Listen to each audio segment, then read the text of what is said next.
Precision recall curves are a very widely used evaluation method for machine learning. As we just saw in the example, the x-axis shows precision and the y-axis shows recall. Now, an ideal classifier would be able to achieve perfect precision of 1.0 and perfect recall of 1.0. So the optimal point would be up here in the top right.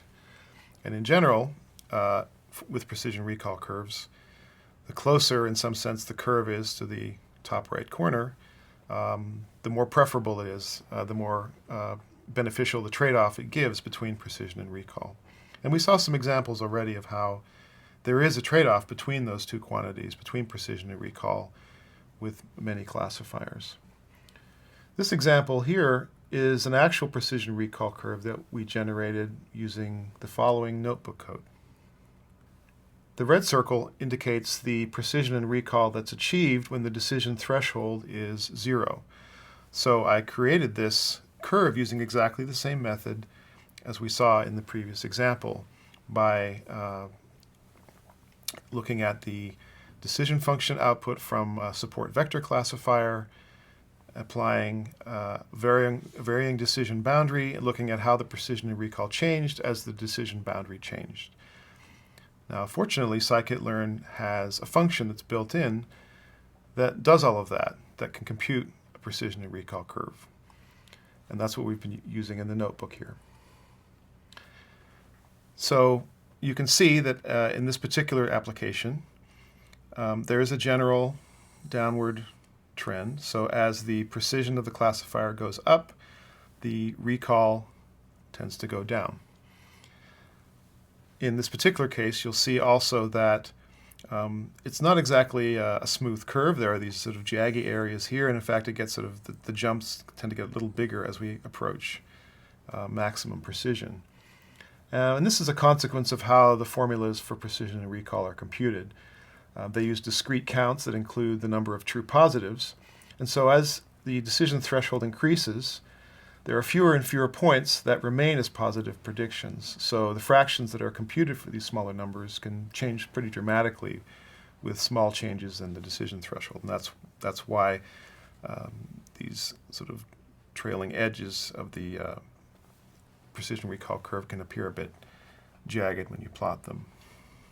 ROC curves, or receiver operating characteristic curves, are a very widely used visualization method that illustrate the performance of a binary classifier.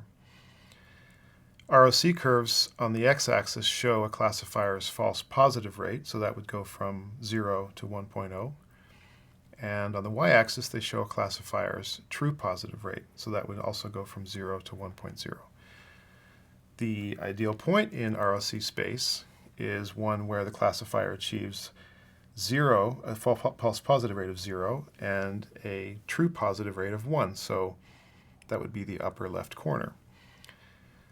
So curves in ROC space represent different trade-offs as the decision boundary, decision threshold is varied for the classifier. So just as in the precision recall case, as we vary decision threshold, we'll get different numbers of false positives and true positives that we can plot on a chart.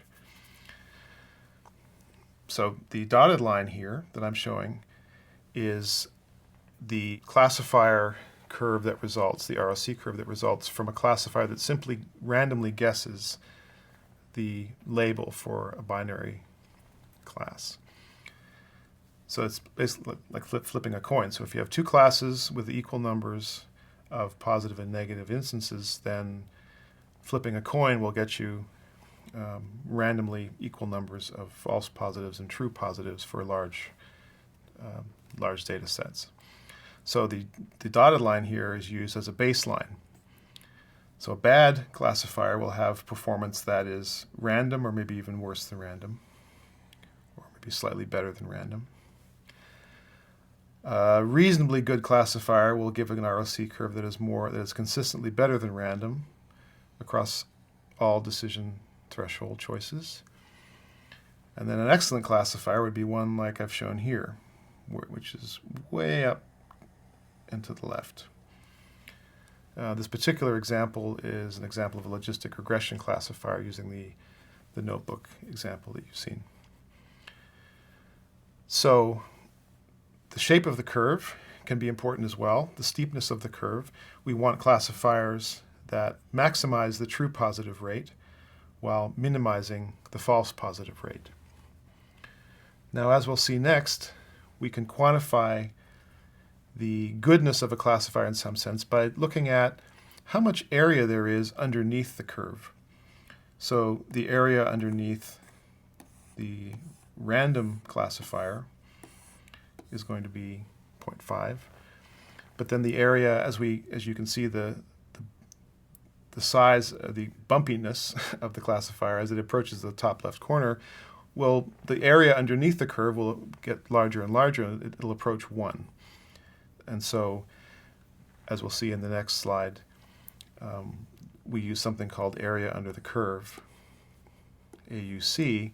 That's a single number that measures this total area underneath the ROC curve as a way to summarize a classifier's performance. So an AUC of 0 represents a very bad classifier, and an AUC of 1 will represent an optimal classifier.